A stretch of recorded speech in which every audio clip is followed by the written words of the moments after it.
I'm Chelsea McDonald. Coming up on WJCL News, today marks the 2-year anniversary of Rebecca Foley's death and still no suspects. I'll have an update. Nick Notario in Savannah. An overnight fire at a car shop has investigators wondering how it happened and an owner asking why.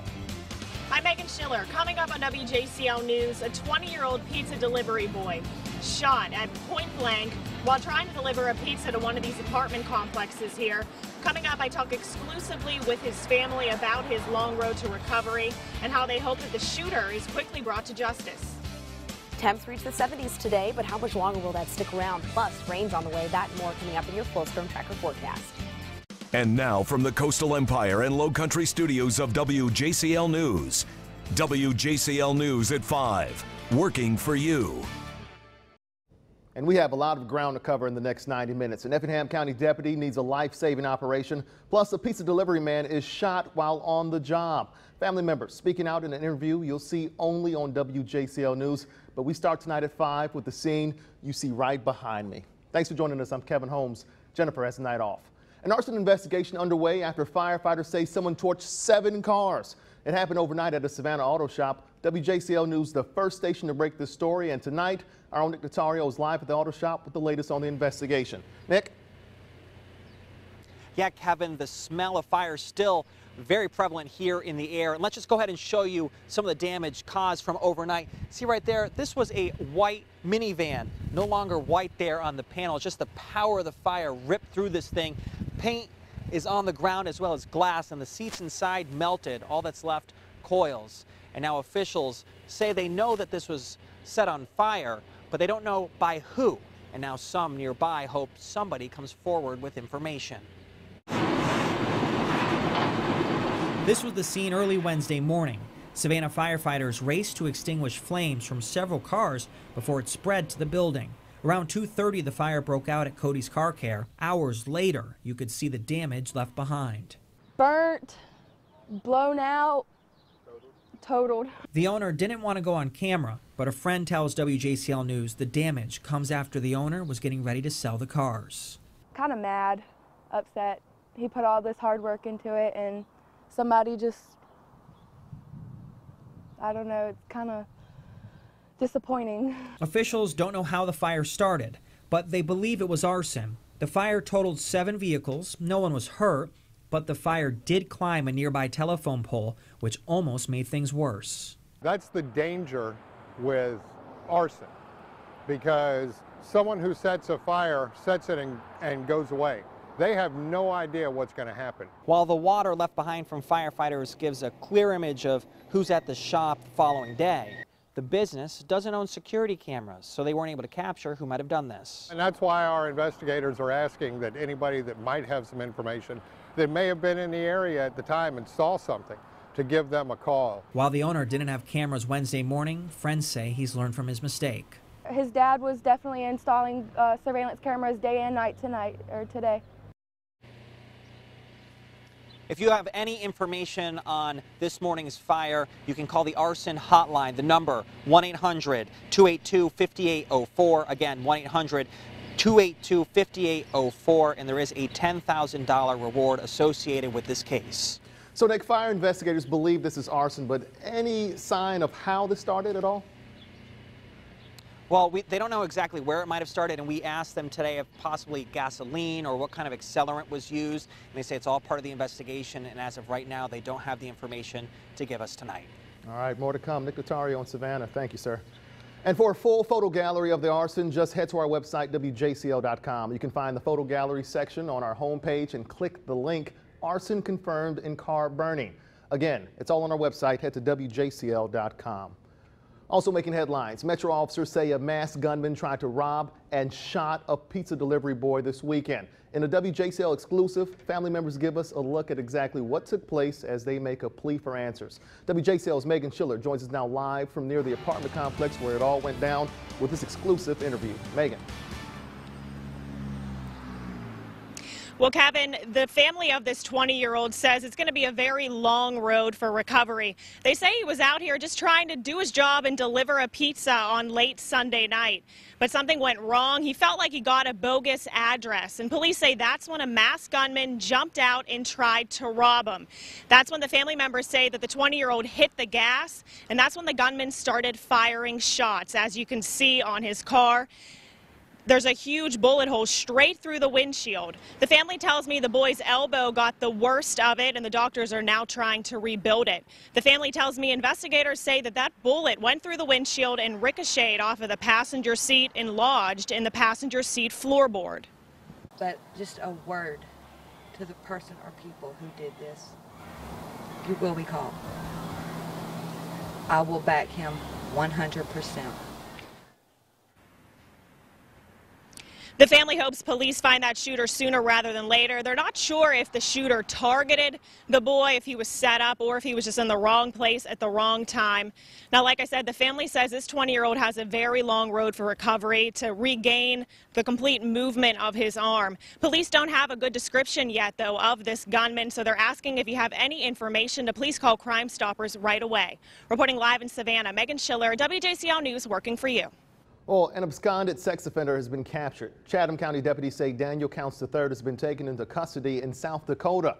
He was wanted on parole violation on his charge of statutory rape. Meanwhile, Metro officers are looking to talk to a man about a December murder that's still unsolved. They want to speak to this guy, Charles Mobley. He's wanted for questioning regarding a December homicide in Yamacraw Village.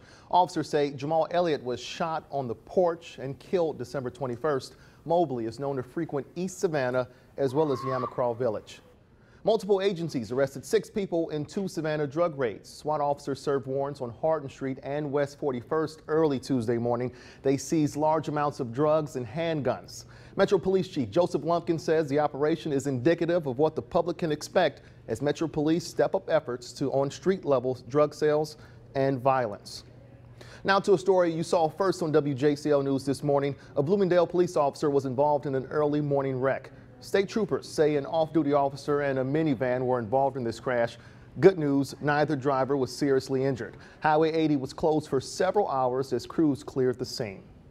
A Savannah City Alderman has been appointed to a National Crime Prevention Committee. Alderman John Hall will represent Savannah on the National League of Cities. Hall will work to shape the NLC's policies on behalf of Savannah before Congress. Hall was appointed by NLC President Ralph Becker, who's the mayor of Salt Lake City, Utah. The NLC represents about 19,000 cities across the country. Big story here. Exactly 2 years ago today, Savannah State student Rebecca Foley was murdered outside her South Side apartment. There are still no arrests, no suspects. WJCL's Chelsea McDonald working for you. She talked with Rebecca's grandmother and Metro officers. Chelsea, I'd imagine this is a tough time for them. Absolutely, Kevin. 2 years ago today, Rebecca Foley's family found out someone killed their girl. Her family is very disappointed. No one has been arrested. Now, I spoke to her grandmother today. She doesn't think she'll ever have any closure in her heart for Rebecca, but she would have satisfaction knowing her murderer could be punished. At this point, officers say they've done a significant amount of follow-up on this case. Now they're asking for people who know anything to come forward. Officers say family members shouldn't be discouraged just because there are still no answers after 2 years. They say time could be an advantage. There are people that know who did this, and we're very disappointed in that there hasn't been an arrest. Rebecca deserves to have the person that did this to pay for it and be punished for it. People that at one time were uncomfortable in talking to us might come forward. During the holiday season is especially tough for the Foley family. Her grandmother broke down on the phone with me several times today. Officers say if they get the right information, they believe they can solve this case. So if you know anything at all, call Crime Stoppers. It could help get this family some closure. Reporting in the studio, Chelsea McDonald, WJCL News, working for you.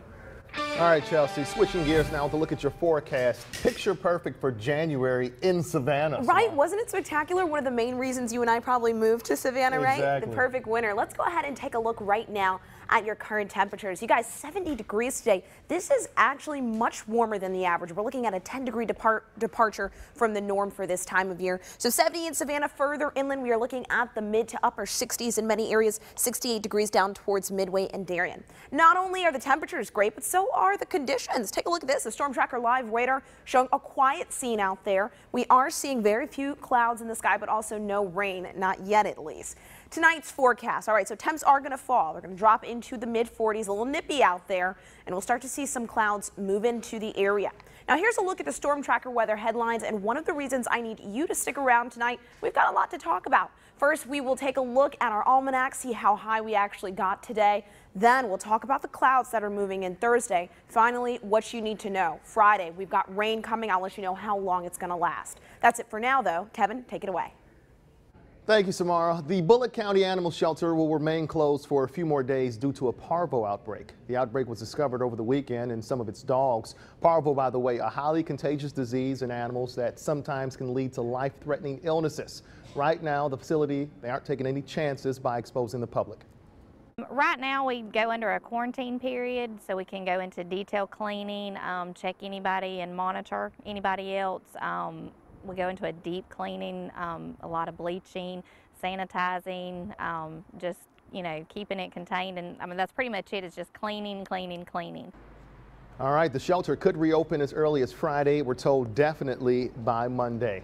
Time now 5:11. Things are just getting started. We are working for you throughout this 90-minute newscast. Last night, all eyes were on President Barack Obama as he delivered the State of the Union. Tonight, we have a recap and reaction. And I can feel it coming in the air tonight. But you know what? There was no air Sunday night and the footballs used as the Pats beat the Colts. Now the NFL is investigating. I'm Brandon Livornia, and an Effingham County Sheriff's deputy needs your help. I'll show you how you can do so. Details coming right up on WJCL News.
And now, WJCL News, working for you.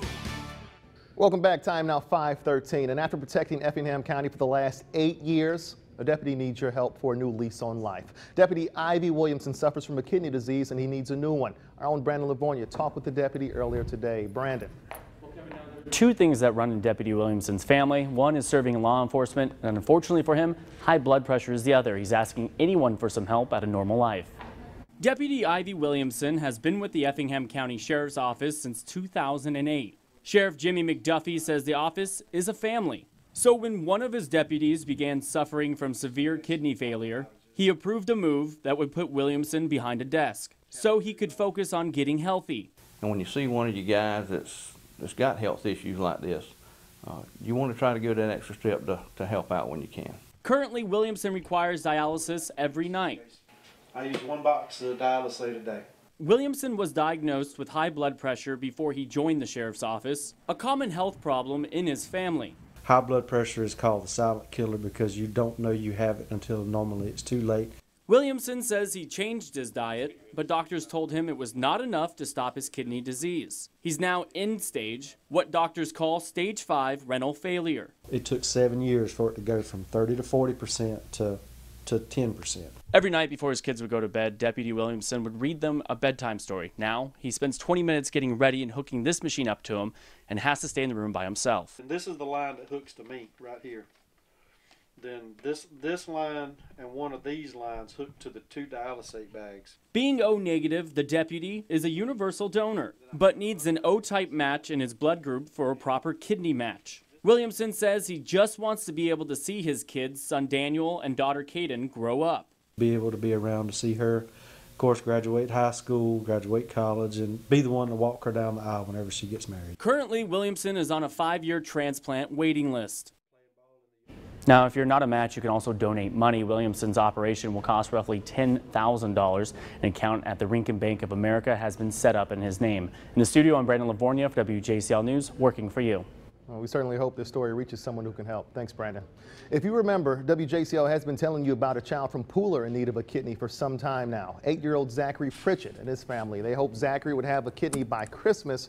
But Zachary's family tells WJCL at least 4 dozen people have reached out and they asked how they can help. Even folks as far as California.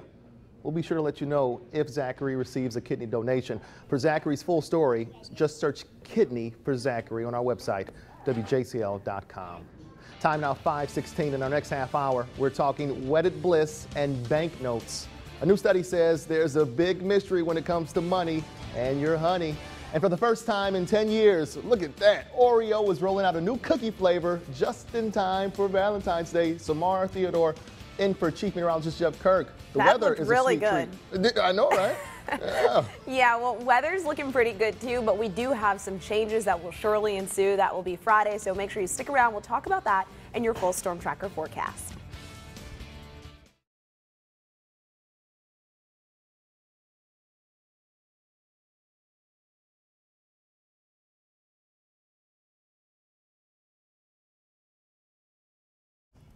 You said 3:30. I thought it was 3:15. Did he say 3:30?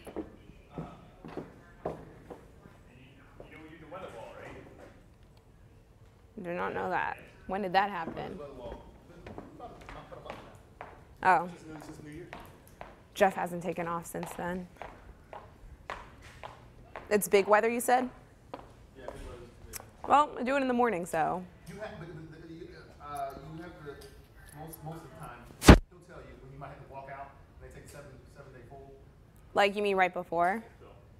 Why can't we focus? You want to be in focus? Like, can we focus? They focus on my dress in the morning show. On your what? On my dress. I know, like I have a mustache. I have my eyebrows haven't been done in forever. Like, come on. Wait, okay, yeah, just a little bit because I have grandma legs right now. I haven't gone to the gym in a while. There we go. You're shorter than Jeff, so I don't know where you.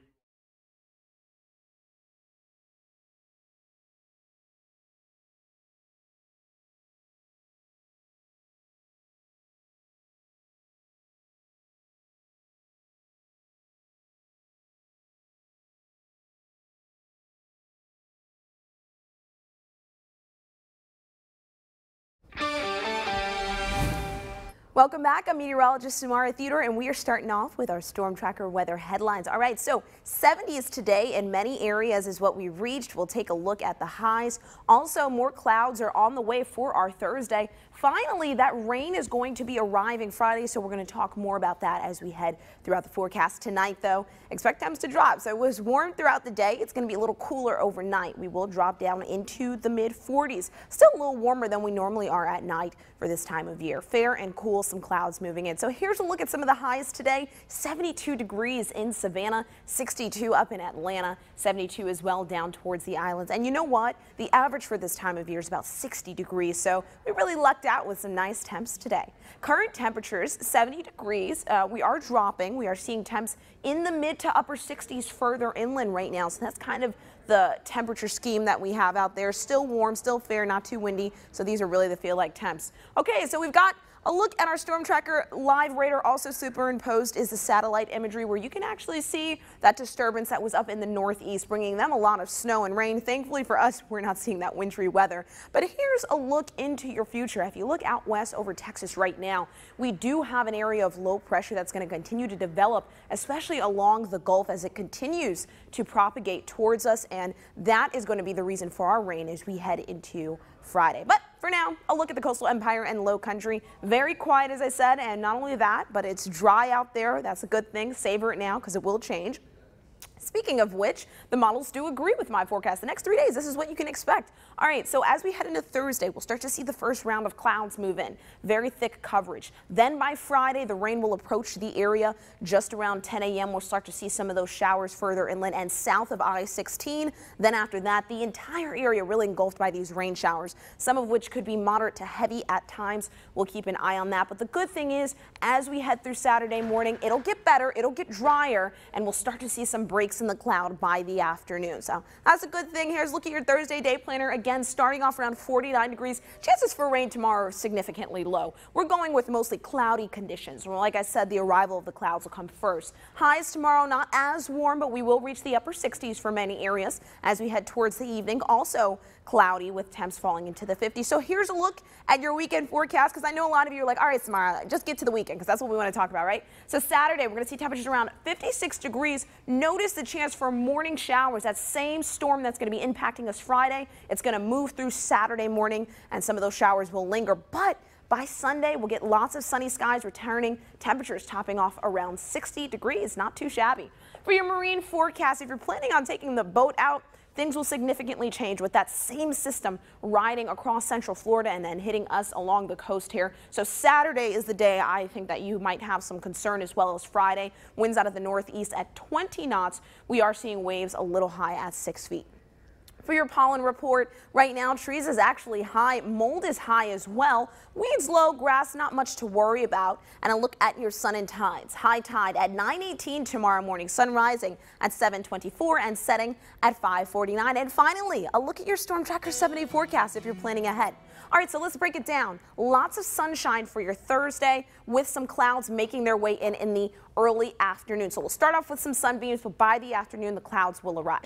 Friday, that's when we're going to have heavy rain throughout the area, and it's going to be very widespread in nature, again, beginning south of I-16 and then moving throughout the entire coastal empire and low country. Those same rain showers will proceed into Saturday morning. Remember, I'm not even going to rule out a rumble or so of thunder, so we'll keep that in mind as well. But then by Saturday afternoon, giving way to some sunshine, and Sunday really looking nice. That's look at your Storm Tracker 7-day forecast. Over to you, Kevin. All right, and whether you need rain boots or flip-flops, you can keep up with the weather from the palm of your hand by downloading our app to your smartphone. That way you can pull up the forecast before heading out the door. Time now, 5:22. After the break, your chance to help make our streets safer. It's our weekly Crime Stopper segment. At this age, embarrassment can do a lot more good than grounding them for TV or their iPod or... I'm 14 years old. I snuck out of the house, took the car, and lied. This is part of my punishment. I bet he's embarrassed, but wait till you hear what else this mischievous teen had to endure.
And now, WJCL News, working for you. And now to our weekly Crime Stoppers report. Our own Ashley Lincoln sat down with Sherry Harris and has a look at this week's suspects. WJCL News and Savannah Crime Stoppers is working for you, highlighting the most wanted criminals in our community. Sherry Harris, you're going to give us the first suspect we need to be on the lookout for. I am. We're looking for Frank David Montesquieu. He's wanted by U.S. Marshals for failure to appear. He was convicted of wire fraud and failed to appear for sentencing after a case stemming from an IRS investigation. He's 5'8", 160 pounds, and 55 years old. He was born in Trinidad and is a longtime resident of Hinesville, Georgia.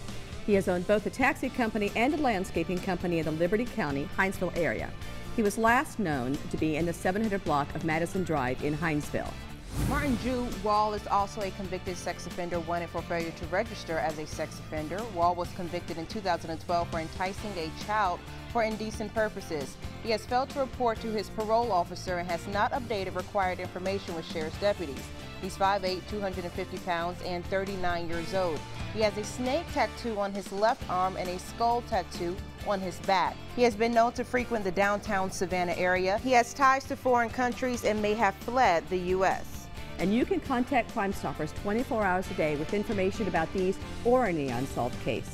Be a nameless hero. Reach out to us at 912-234-2020. And for more information about these suspects, you can visit our website at WJCL.com and click on the web link section.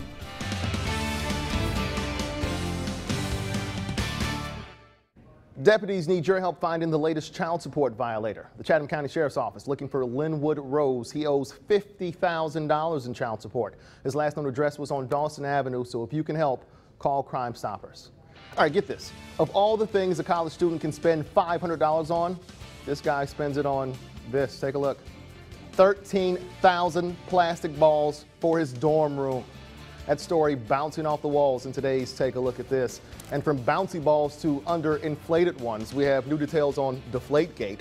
New England managed to take the air out of the Colts in the AFC title game, but sources say the air was taken out of the game balls.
And now from the Coastal Empire and Low Country studios of WJCL News.